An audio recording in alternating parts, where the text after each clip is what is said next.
آدم بين الماء والطين والصلاة والسلام على خاتم الأنبياء والمرسلين أما بعد فأعوذ بالله من الشيطان الرجيم بسم الله الرحمن الرحيم قال الله تبارك وتعالى في القرآن المجيد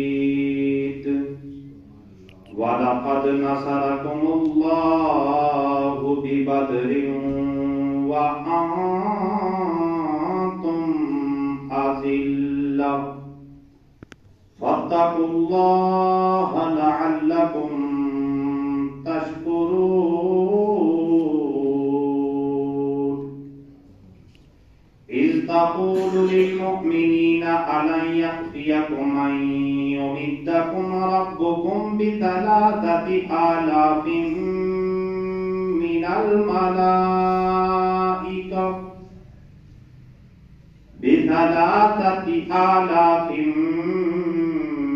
مِنَ الْمَلَائِكَةِ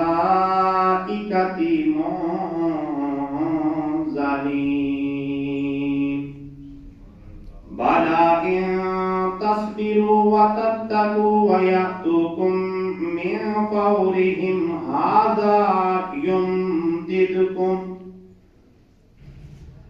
هَٰذَا يُمْدِدْكُمْ رَبُّكُمْ بِخَمْسَةِ آلَافٍ مِّنَ الْمَلَائِكَةِ مُسَوِّمِينَ آمنت بالله وبآيات الله صدق الله مولانا العظيم وقد قال الله تبارك وتعالى في المقام الآخر بسم الله الرحمن الرحيم ومن أعرض عن ذكري فإن له معيشة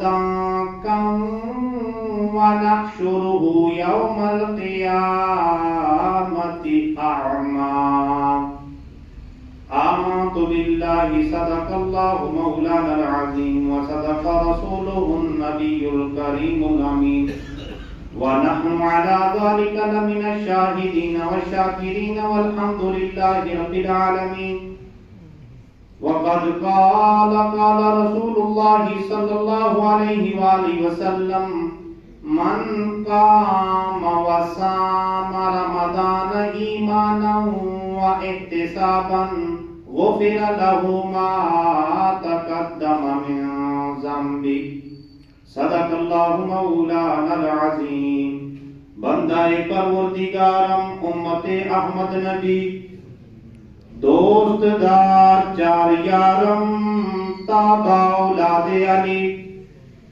مذہب حنفیہ دارم ملت حضرت خلیل خاک پائے غوث اعظم زیر سایہ ہر ولی اور صدیق سے حسن کمال محمد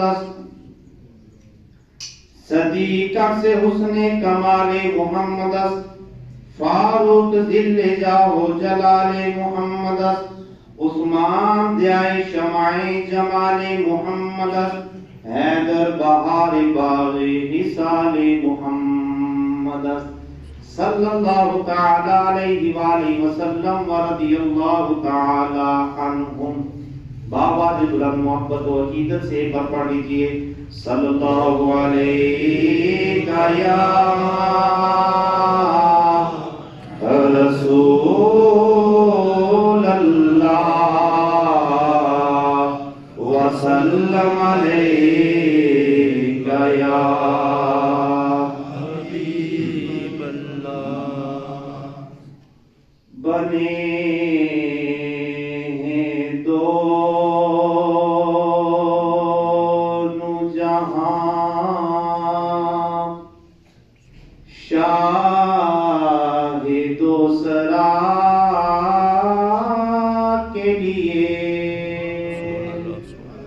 محبت سے بولیں سبحان اللہ. بنے ہیں دونوں جہاں شاہ دو سرا کے لیے بنے ہیں دونوں جہاں شاہ دو سرا کے لیے سجی ہے محفل کونین مصطفیٰ کے لیے. بولے سبحان اللہ. آپ محبت اور عقیدت سے سنیں اس کلام کو اور دیکھیں دل کے یہ کانوں سے سننا تو ضرور آپ کو آئے گا کہ سجی ہے محفل کونین مصطفیٰ کے لیے سجی ہے محفل کونین مصطفیٰ کے لیے بنے ہیں دونوں جہاں. اور میرے تو آپ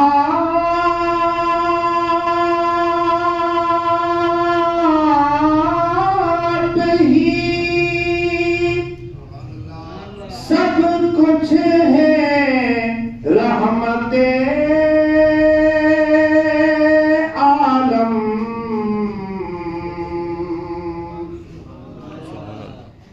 میرے تو آپ ہی یا رسول اللہ میرے تو آپ ہی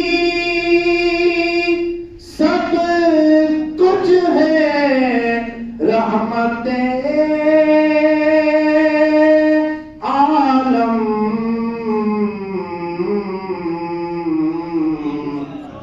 میں جی رہا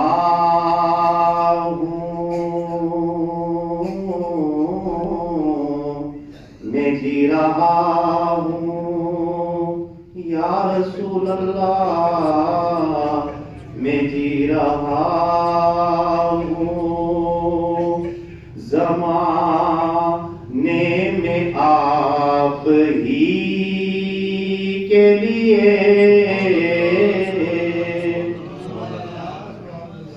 میں جی رہا یا رسول اللہ میں جی رہا ہوں زمانے میں آپ ہی کے لیے سجی ہے محفل کونین مصطفیٰ کے لیے میں جی رہا ہوں. اور تمہاری یاد کو کیسے زندگی سمجھوں یا رسول اللہ تمہاری یاد کو تمہاری یاد کو کیسے زندگی سمجھوں یہی تو ایک یا رسول اللہ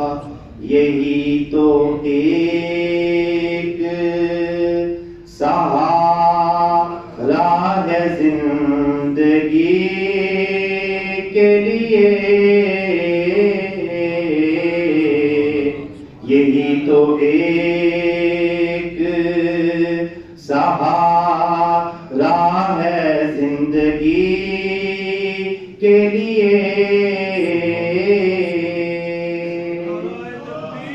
اللہ یا رسول اللہ یا رسول اللہ یا رسول اللہ. اور یہ شعر اکثر میں گنگناتا رہتا ہوں، آپ ہی سنیے. کہ لگی ہے روزائے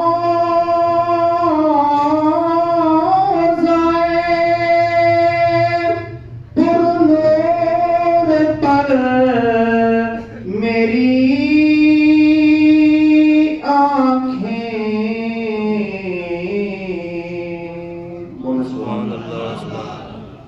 لگی ہے روزائے پرنور پر میری آنکھیں،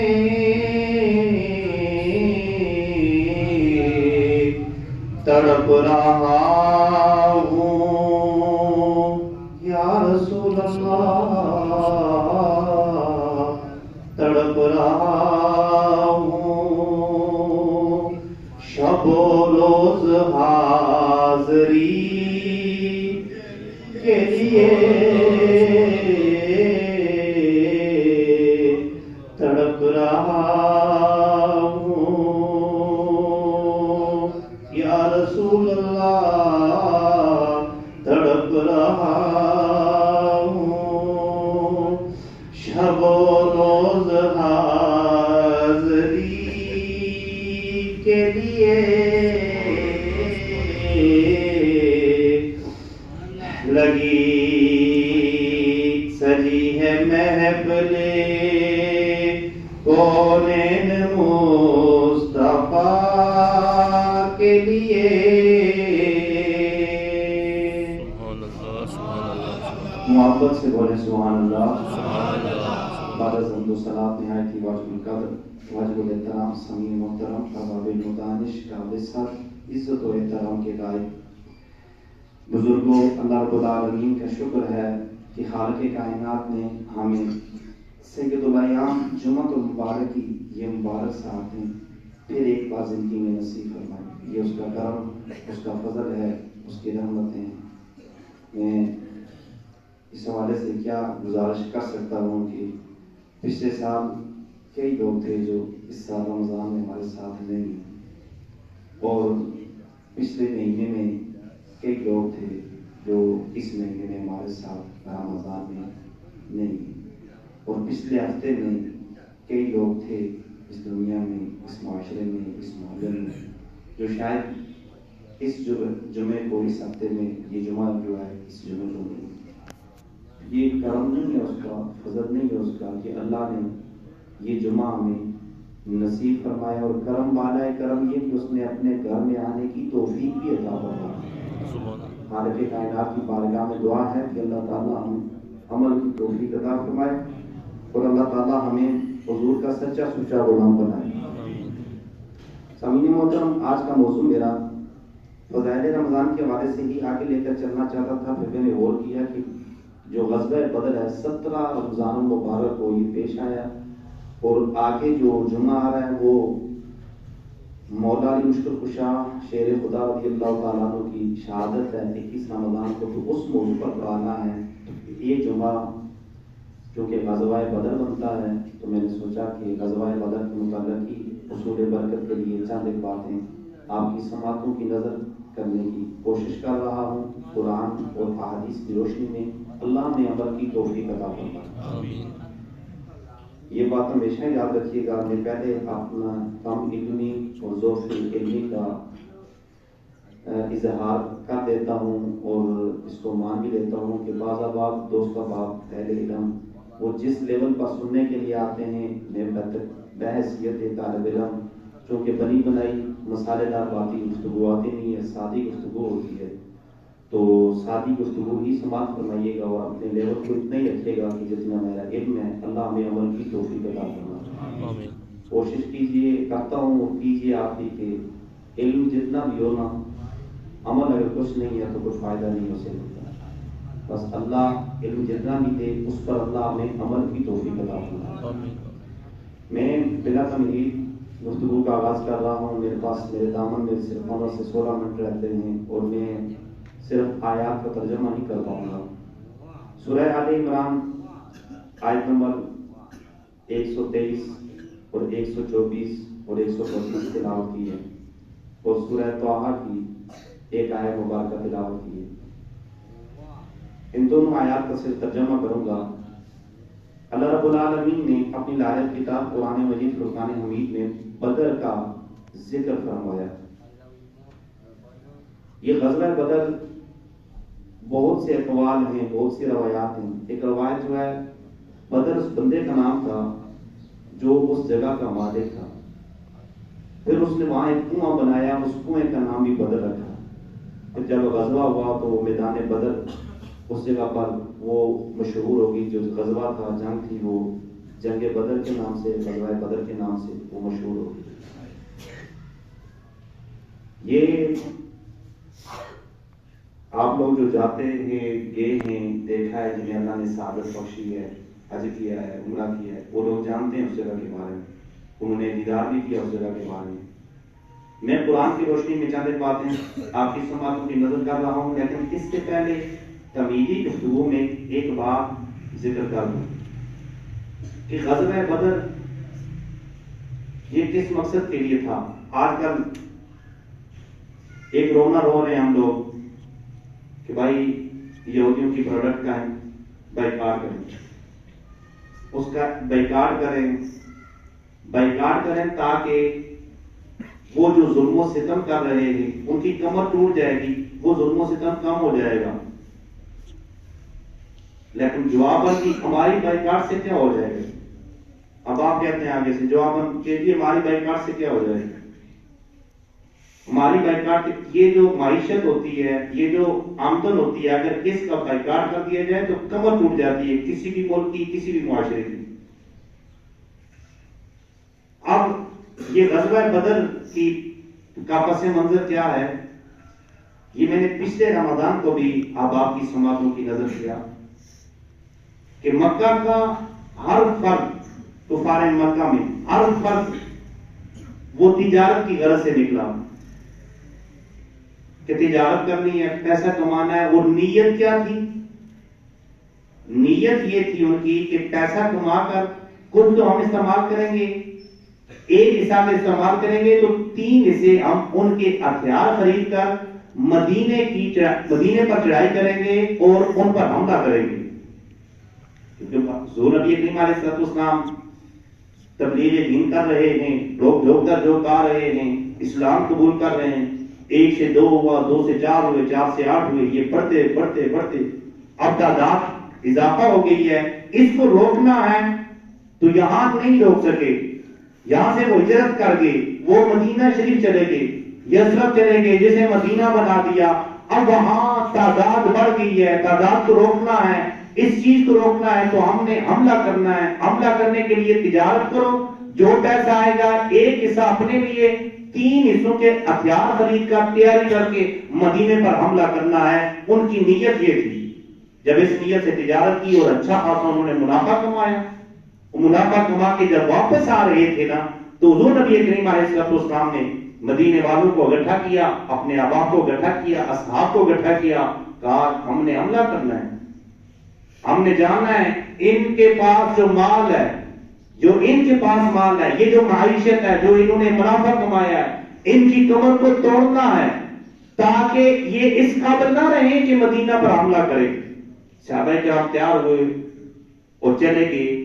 گویا ایک بات پتہ چلی کہ معیشت پر حملہ کرنا، معیشت پر حملہ کرنا، وہ جو فتنہ پھیلا رہے تھے، وہ جو اسلام کو روک رہے تھے، وہ جو ظلم و ستم کر رہے تھے. کبھی مدینے کے کوئی بھی مسافر ہوتا اسے لوٹ لیتے تھے، کبھی وہ بکریاں چرانے والے نکلتے مدینہ سے ان کی بکریاں لے لیتے، بکریاں لوٹ لیتے تھے، کبھی ان کے اونٹ ہانک لیتے تھے، کبھی کیا ظلم و ستم کیا جاتا تھا اور کبھی کیا ظلم و ستم. پھر مصطفیٰ کریم علیہ نبی علیہ السلام نے فرمایا ان کی معیشت کو کمزور کیا جائے تاکہ یہ اس قابل نہ رہے کہ مدینے پر حملہ کرے. امام الانبیاء صلی اللہ علیہ وسلم کی غلام حضور نبی کریم علیہ السلام نے اپنے اصحاب کو تیار کیا اور جب چلے تو یہ تعداد میں 313 وہ تھے جنہیں حصہ ملا، بدر کا حصہ ملا، بدری کہلایا، وہ 313 تھے. لیکن وہ جو وہاں پر لڑنے والے تھے وہ صرف 305 تھے. 305 تھے جو لڑے وہاں پر جا کر. اس کا ذکر اللہ رب العالمین نے قرآن مجید فرقان حمید قرآن رشید میں کس طرح ارشاد فرمایا؟ بولے محبت سے سبحان اللہ. بسم اللہ الرحمن الرحیم. وَلَقَدْ نَصَرَكُمُ اللَّهُ بِبَدْرٍ وَأَنْتُمْ أَذِلَّةٌ. بولو محبت سے سبحان اللہ. امام الانبیاء صلی اللہ علیہ وسلم کے غلاموں، اللہ رب العالمین نے سورہ آل عمران میں آیت نمبر 123 میں، حالانکہ اس سے پیچھے بھی یہ موضوع چل رہا ہے، اللہ نے اعلان فرمایا قیامت تک آنے والوں کے لیے، قیامت تک آنے والوں کے لیے، کیونکہ یہ قرآن صرف مکی دور میں رہنمائی نہیں کرتا، یہ قرآن صرف مدنی دور میں رہنمائی نہیں کرتا، یہ قرآن صرف عرب والوں کی رہنمائی نہیں کرتا، یہ قرآن صرف عجم والوں کی رہنمائی نہیں کرتا، بلکہ قیامت تک آنے والا کلمہ گو جو مسلمان ہوگا، جو میرے معبود کا غلام ہوگا، جو صدیق اکبر کے نقش قدم پر چلنے والا ہوگا، جو فاروق اعظم کے نقش قدم پر چلنے والا ہوگا، جو جناب عثمان غنی کے نقش قدم پر چلنے والا ہوگا، جو علی کو حیدر ماننے والا ہوگا. حضور نبی کریم علیہ السلام کے غلاموں، امام الانبیاء صلی اللہ علیہ وسلم کے غلاموں، یہ قرآن قیامت تک آنے والے ہر غلام، ہر مومن کی رہنمائی کرتا ہے. اور زندگی کا کوئی بھی دائرہ کار ہو، یہ قرآن تمہاری اور میری رہنمائی کرے گا. یہ بتائے گا کہ زندگی کیسے گزارنی ہے، یہ بتائے گا تمہیں، اور یہ قرآن ہی بتا رہا ہے.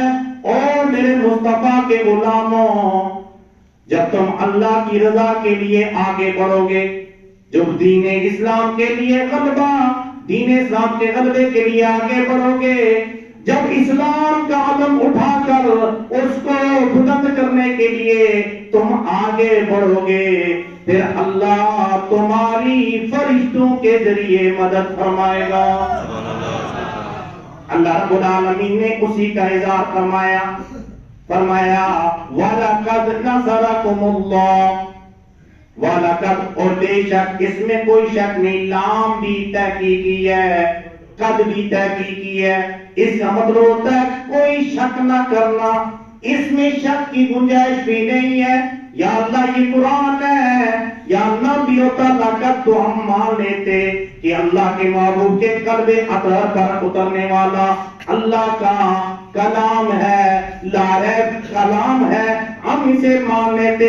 فرمایا ہاں تم مان لیتے، لیکن تحقیق کس وجہ سے بھی بتا رہا ہوں، کوئی آئیں گے ان کے ذہنوں میں شک و شبہ ہوگا، لیکن یاد رکھنا لقد، اس میں کوئی شک کی گنجائش نہیں. لقد نصرکم اللہ، لقد نصرکم اللہ، بے شک اللہ نے مدد کی تمہاری، اللہ نے مدد کی تمہاری، بِبَدْرٍ، بدر میں، وَأَنْتُمْ أَذِلَّةٌ، وَأَنْتُمْ أَذِلَّةٌ. اعلیٰ حضرت نے کنز الایمان میں اس کا ترجمہ لکھا، اس وقت اللہ نے تمہاری مدد کی جب تم بے سر و سامانی کی حالت میں تھے. ایک طرف 1000 تھا اور دوسری طرف 313 تھے. ایک طرف تمام اسلحہ ان کے پاس موجود تھا لڑنے کے لیے، اور دوسری طرف تمہارے پاس تلواریں بھی چم تھی، زرہ بھی چم تھی، اور گھوڑے بھی چم تھے، اور اونٹ بھی چم تھے. تمہارے پاس کھانے کے لیے بھی کچھ نہیں تھا، صرف کھجوریں تھی. ان کے پاس تو کھانے کے لیے بھی طرح طرح کے سامان تھے، طرح طرح کے میوہ جات تھے. ان کے پاس سب کچھ تھا، تمہارے پاس کچھ بھی نہیں تھا. بظاہری طور پر تمہارے پاس کچھ بھی نہیں تھا، لیکن یاد رکھنا اللہ نے تمہاری مدد کی. تم اللہ کے لیے دین اسلام کے علم کو بلند کرنے کے لیے نکلے ہو. اللہ نے تمہاری مدد کی ہے. ہزاروں کے مقابلے میں 313 کو اللہ نے فتح عطا فرما دی.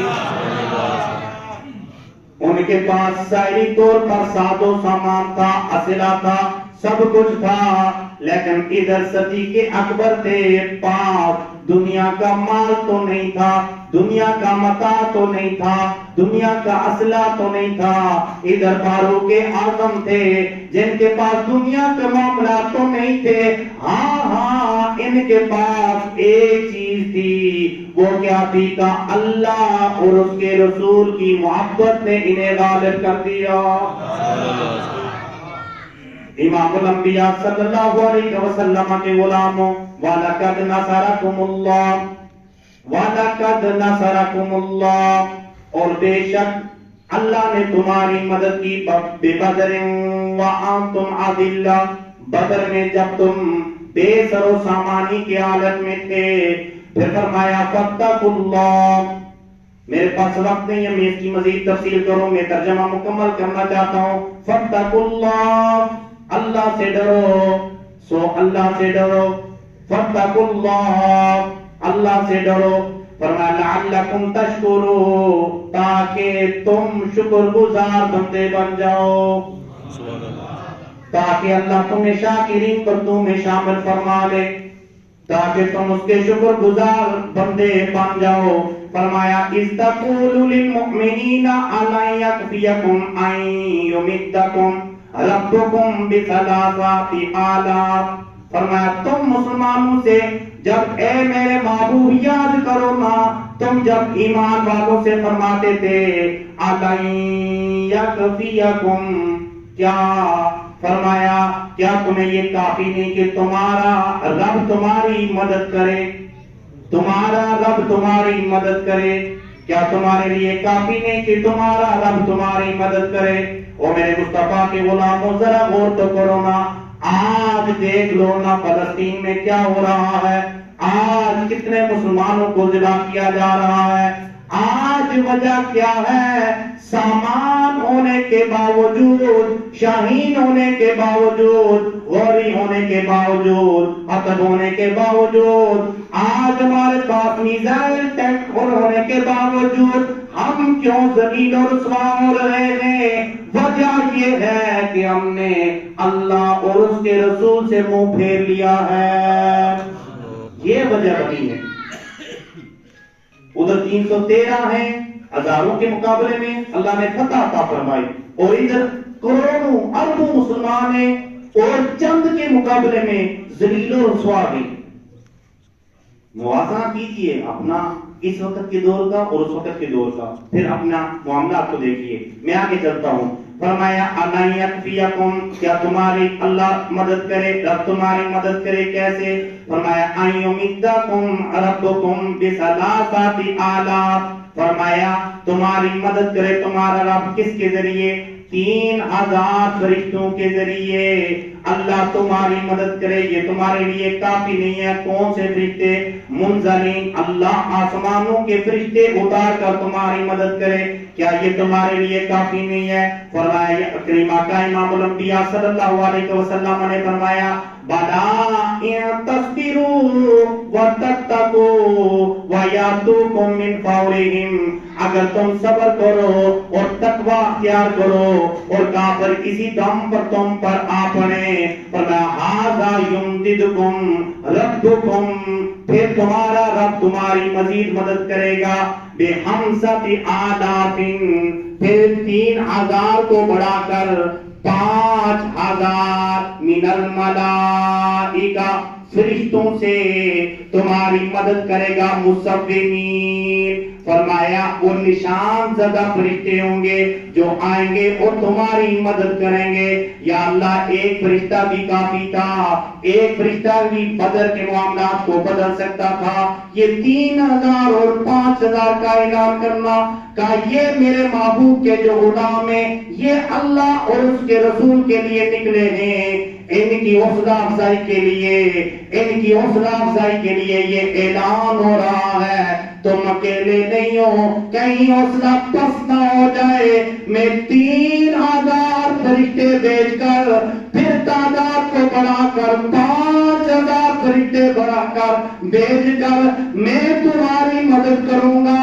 یا اللہ یہ مدد کیوں کی جا رہی ہے؟ جواب آیا جو اللہ اور اس کے رسول کے ہو جاتے ہیں کائنات کی ہر شے اس کی ہو جاتی ہے. امام الانبیاء صلی اللہ علیہ وآلہ وسلم کے غلاموں, میں نے دوسری آیت مبارکہ جو پڑھی ہے میں اس کو صرف ترجمہ کر دوں. حضور نبی کریم علیہ السلام کے غلاموں سورہ طٰہٰ کی اور اسی متعلق تھی.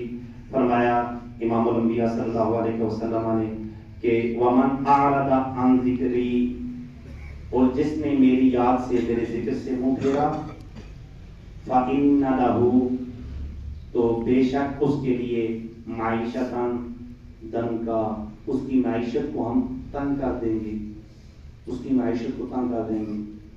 اس بات کو یہودیوں نے بڑا سمجھا ہے, قرآن کی اس بات کو یہودیوں نے بڑا سمجھا ہے.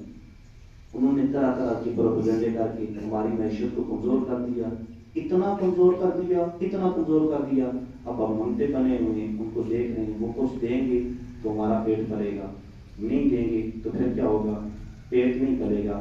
فرمایا وَنَحْشُرُهُ يَوْمَ الْقِيَامَةِ أَعْمَى, جو ہمارے ذکر سے منہ پھیر لیتے ہیں ان کی معیشت کو بھی تنگ کر دیتے ہیں, اور پھر ہم قیامت کے دن انہیں اندھا اٹھائیں گے.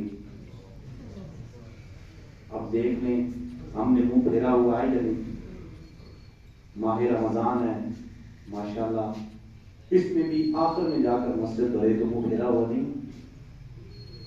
5 وقت نماز کے ٹائم تعداد وہی مناسب سی ہو تو کیا منہ نہیں پھیرا ہوا؟ جس وقت بچے ذبح ہو رہے ہوں فلسطین میں, جہاد کے لیے کوئی اقدام نہ کرے تو منہ نہیں پھیرا ہوا؟ اللہ کی قسم یہ جو ہم نمازیں پڑھ رہے ہیں نا, جو مجھے قرآن اور حدیث بتا رہی ہے, وہ کہہ رہی ہے یہ تمہیں تمہارے منہ پر مارا جائے گا. تمہارے روزے, تمہاری نمازیں, تمہاری تراویحیں, تمہارے یہ فلاں منہ پر مارے جائیں گے.